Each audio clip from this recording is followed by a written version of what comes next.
Assalamualaikum warahmatullahi wabarakatuh. Kembali lagi ke channel tutorial Bayu Railsa. Nah, pada saat ini saya akan menjelaskan bagaimana sih cara mengisi form F5 dengan checklist yang benar dan dengan sesuai dengan apa yang diinginkan oleh pihak perusahaan BPJS Ketenagakerjaan. Oke, tanpa berlama-lama lagi, di sini saya akan menunjukkan caranya untuk mengisi form F5 atau formulir klaim BPJS Ketenagakerjaan. Sesuai dengan contoh yang saya berikan, dan cara ini memang sudah benar. Sudah benar sesuai dengan apa yang diajukan oleh BPJS Ketenagakerjaan. Untuk contoh format suratnya, cara pengisiannya seperti ini ya.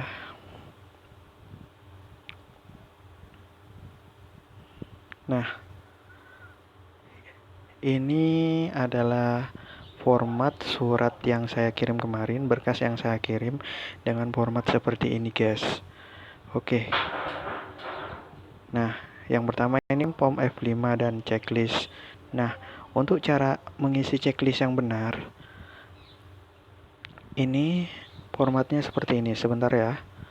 Saya akan tunjukkan format pengisiannya dan cara pengisiannya yang benar. Di sini saya akan menjelaskan. Karena masih belum di-download, saya download dulu ya guys. Ini formulir F5 klaim JHT. Oke. Nah, oke, saya buka langsung di sini. Banyak teman-teman yang menanyakan gimana sih cara ngisinya formatnya yang benar. Nah, karena apabila tidak benar, maka formulirnya itu akan ditolak. Seperti pengalaman teman saya kemarin, dia salah dalam pengisian format klaimnya dan checklistnya pun dia salah. Nah, untuk format checklistnya seperti ini ya teman-teman. Nah, ini bentuk format dokumennya atau formatnya seperti ini ya. Nah, di sini saya akan menjelaskan, saya baca dari awal sampai selesai guys, dan saya akan terangkan semuanya satu persatu. Nah, di sini sudah dijelaskan formulir F5 BPJS Ketenagakerjaan. Nah, BPJS Ketenagakerjaan pengajuan pembayaran jaminan hari tua.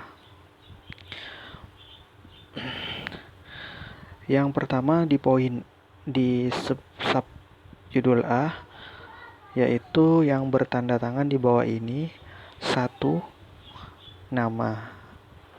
Nah, untuk penulisan nama di sini guys, nama itu sesuai dengan nama KTP. Tidak boleh ada perbedaan antara nama KTP dengan format klaim BPJS Ketenagakerjaan ini atau formulir klaim JHT. Nah, di sini untuk penamaannya ini guys ya, seperti ini. Terus untuk nomor induk kependudukan atau NIK itu sesuai dengan NIK yang di KTP, tidak boleh ada perbedaan. Salah satu pun ada perbedaan maka akan ditolak, dan jika tidak sama antara nomor KTP dan nomor yang ada di klaim BPJS Kesehatan ini di formulirnya itu akan ditolak. Untuk alamatnya, nah, kebanyakan teman-teman bingung nih. Saya mau pakai alamat di KTP atau mau pakai alamat di mana saya sekarang lagi berinteraksi atau di mana tempat saya sekarang tinggal. Nah, untuk alamat di sini guys, saya sarankan alamatnya sesuai KTP. Sesuai KTP ya guys. Kemarin saya juga klaimnya di KCP Badung di Bali, cuma saya mencantumkan alamat sesuai KTP. Kenapa sesuai KTP? Karena sesuai apa yang saya sudah tanyakan kepada salah satu teman saya yang bekerja di salah satu menjadi karyawan di salah satu BPJS Ketenagakerjaan di cabang Jakarta. Untuk alamat sesuai KTP ya guys. Untuk nomor telepon, di sini kan kadang nomor telepon itu kan kadang teman-teman ini bingung nomor teleponnya. Yang di WhatsApp itu mau pakai nomor telepon WhatsApp apa mau pakai nomor telepon pribadi kita. Kan kadang ada yang pakai nomor WhatsApp cuma nomornya itu sudah tidak aktif. Nah, saran saya meskipun tidak aktif itu tidak masalah guys.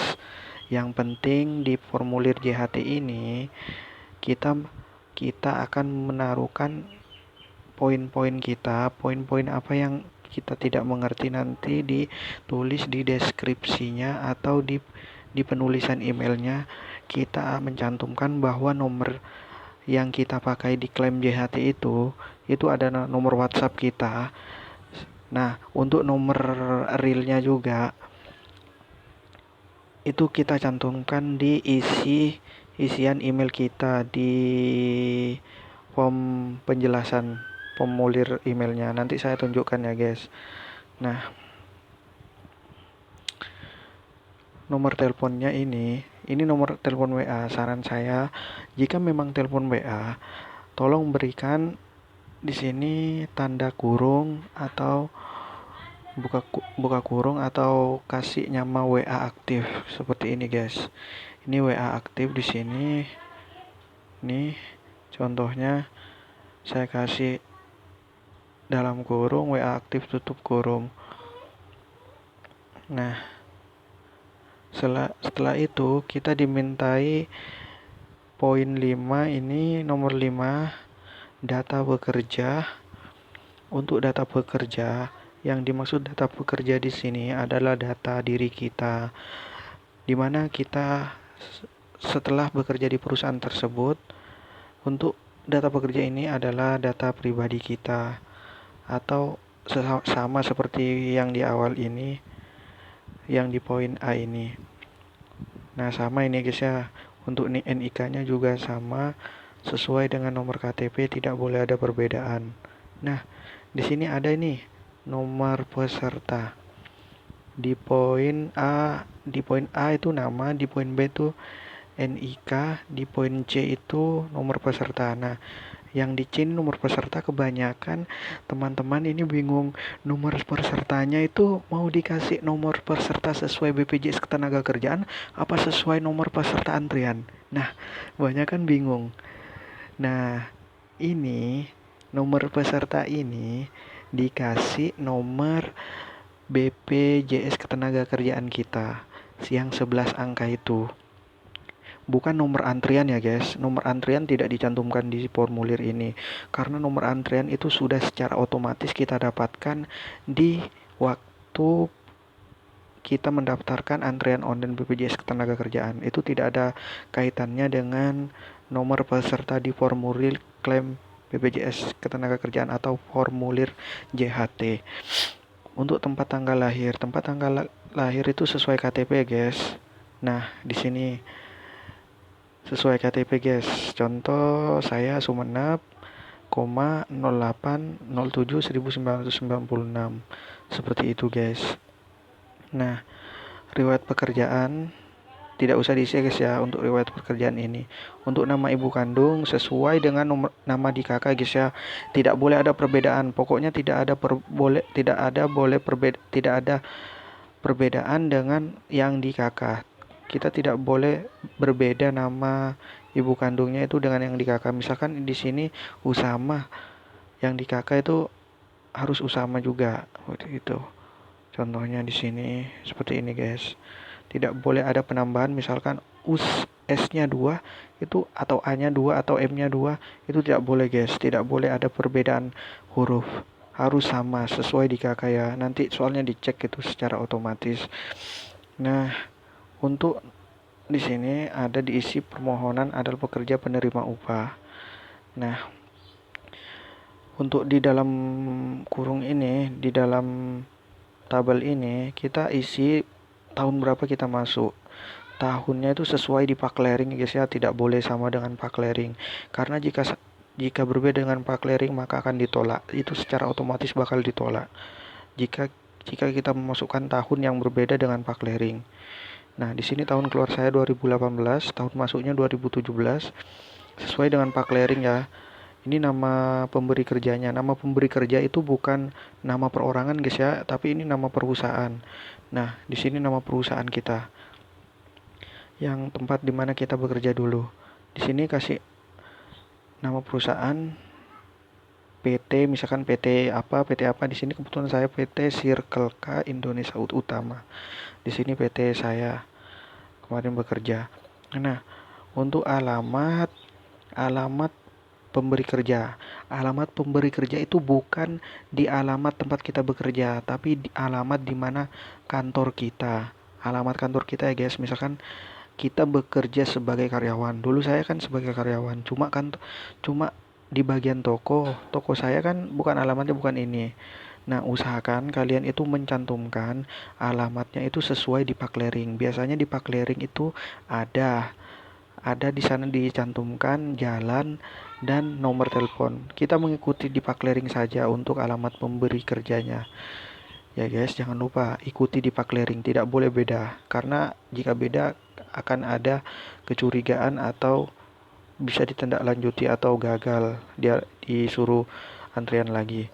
Nah, di sini yang nomor 6 alamat email pemohon. Alamat email pemohon ini yang sering banyak orang tidak mengerti. Alamat email di sini. Nah, misalkan contoh alamat email saya ini guys, bayurailsa99@gmail.com. Nah, di sini alamat email ini tidak boleh berbeda dengan alamat email yang akan digunakan untuk mengirim berkas-berkas semua berkas ini kepada pihak cabang kita. Itu tidak boleh berbeda guys. Karena apabila berbeda maka akan ditolak. Secara otomatis karena email ini berpengaruh untuk tindak lanjut ke depannya sampai cair. Nah, email di sini adalah email yang digunakan untuk mengirim harus sama email yang digunakan untuk mengirim dengan email yang dicantumkan di formulir klaim BPJS Ketenagakerjaan atau formulir F5. Ingat ya guys, ini yang perlu digarisbawahi, email di sini harus sama dengan email yang digunakan untuk mengirim file-file kita kepada cabang yang sudah kita tentukan. Nah, di sini diisi guys, di poin B di sini dengan ini mengajukan permintaan jaminan hari tua. Nah, untuk jenis klaimnya, klaimnya itu karena apa guys? Yang pertama itu mencapai usia 50 tahun. Ini kita tinggal memilih di sini klaimnya guys ya, meninggalkan wilayah atau meninggalkan wilayah RI, cacat total tetap, meninggal dunia, kepesertaan 10 tahun pengambilan sebagai 10%, kepesertaan 10 tahun pengambil sebagian 30% untuk perumahan. Nah, di sini karena saya mengundurkan diri secara baik-baik, maka di sini saya cantumkan mengundurkan diri sebelum usia pensiun. Nah, kemarin saya itu ceritanya mengundurkan diri, guys. Nah, jadi saya checklistnya itu mengundurkan diri di sini karena sesuai dengan keterangan di Pak Clearing, dia itu harus sesuai dengan keterangan di Pak Clearing. Jika memang mengundurkan diri, ya mengundurkan diri. Nah, jika yang terakhir ini pemutusan hubungan kerja atau PHK. Nah, kebanyakan kan teman-teman sekarang itu karena COVID-19 orang itu kebanyakan di PHK guys. Jadi kasih saja keterangannya di PHK karena di sana akan di Pak Clearing itu akan dicantumkan keterangannya. Nah, ini dicentang di sini itu harus sesuai dengan Pak Clearing ya guys. Apabila kita mengundurkan diri maka kasih centang mengundurkan diri. Apabila kita pemutusan hubungan kerja maka kita kasih centang pemutusan hubungan kerja atau PHK. Nah, di atas di sini guys. Di sini ada dokumen PU. Nah, dokumen PU. Apa sih PU? PU itu penerima upah guys. Untuk kalian yang sebagai karyawan statusnya itu semuanya PU atau penerima upah. Jadi kita cantumkan aja PU. karena kita itu mengklaim kebanyakan itu di penerima upah. Maka centang saja PU ya guys. Oke, kita lanjut ke bawah. Nah, untuk yang dokumen pendukung diisi oleh petugas BPJS Ketenagakerjaan. Ini jangan diisi saja guys, ini tidak perlu diisi untuk poin C-nya. Poin C-nya itu tidak perlu diisi guys, karena yang akan mengisi itu dari pihak BPJS. Di sini sudah diterangkan dokumen pendukung diisi oleh petugas BPJS Ketenagakerjaan. Jadi kalian tidak perlu mengisi tabel yang ini. Nah, yang ini di sini poin yang D. Yang D itu informasi rekening, nama bank, nama rekening, nomor rekening. Nah, di sini kita mencantumkan nomor rekening yang sesuai dengan yang nama kita sesuai dengan yang di KTP atau di KK atau di BPJS kepesertaan kita. Nah, di sini namanya saya udah sesuai guys ya. Kasih saja seperti ini guys. Apabila nama banknya kasih saja misalkan BCA ya, kasih BCA terus garis miring Bank Sentral Asia. Terus nama kalian sesuai dengan nomor rekening, terus nomor rekening kalian. Nah, di sini guys.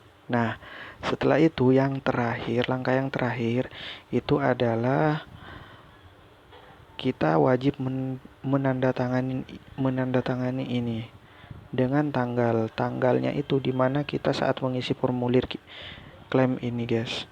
Kita kasih tanggal dimana saat kita mengisi formulir klaim BPJS Ketenagakerjaan ini guys. Misalkan contoh Denpasar, 06 Mei 2020. Nah, seperti ini guys. Terus tanda tangan kita, terus nama jelas kita. Nama jelas kita ini. Oke guys.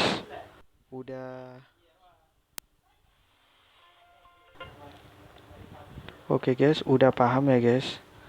Mungkin cukup sampai di sini videonya. Cukup sampai di sini video ini. Nah, nanti apabila tidak ada yang dimengerti bisa bertanya di kolom komentar ini guys. Oke, terima kasih. Assalamualaikum warahmatullahi wabarakatuh.